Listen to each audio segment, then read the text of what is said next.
Hindi ko malilimutan yung unang araw na nakita kita. Hindi ko malilimutan yung unang araw na nasulyapan ko yung maganda mong mga mata. Tandang-tanda ko pa yung itsura mo habang papalapit ka. Hindi ko akalain na sa lugar kung saan maraming bawal, sa Saudi, doon pa kita makikilala.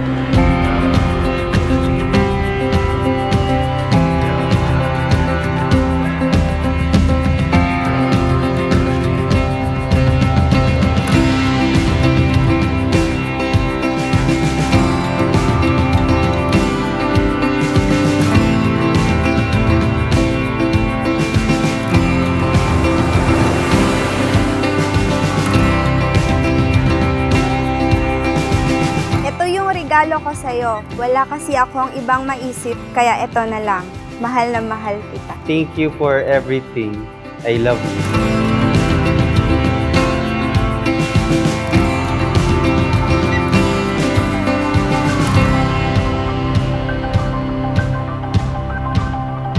Ito ang bunga ng pagmamahalan at tiwala natin sa isa't isa. God knows how we work for it. At thank you, Lord, dahil binigay ka niya sa akin.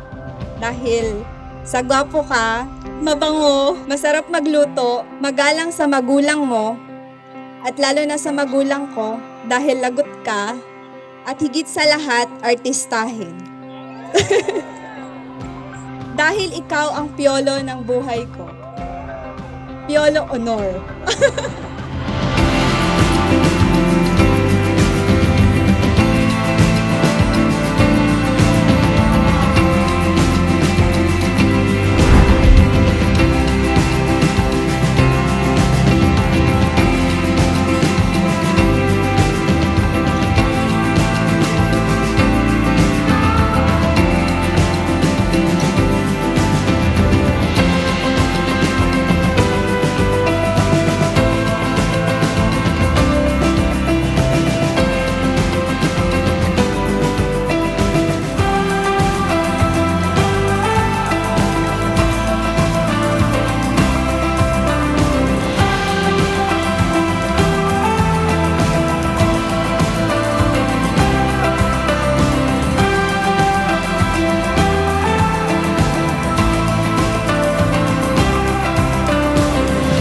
Came into my life so unexpectedly. You take my heart by surprise and changes my life forever. Salamat sa walang sawang pag-intindi. Isa na siguro ako sa pinakamapalad na babae dahil yung lalaking mapapangasawa ko, kaya akong tanggapin ng buong buo. May make-up man o wala, naligo man ako o hindi, dahil ako pa din ang pinakamagandang babae sa paningin mo, bukod sa nanay mo.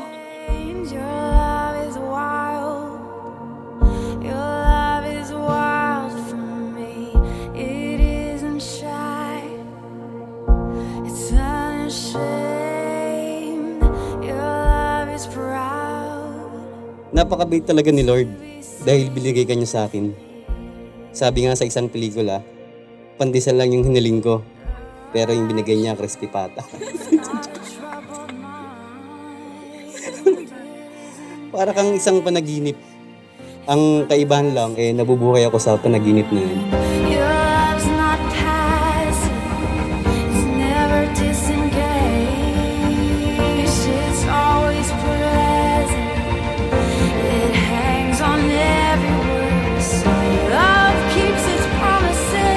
Strong marriage is not so much finding the right person as it is about our being the right person.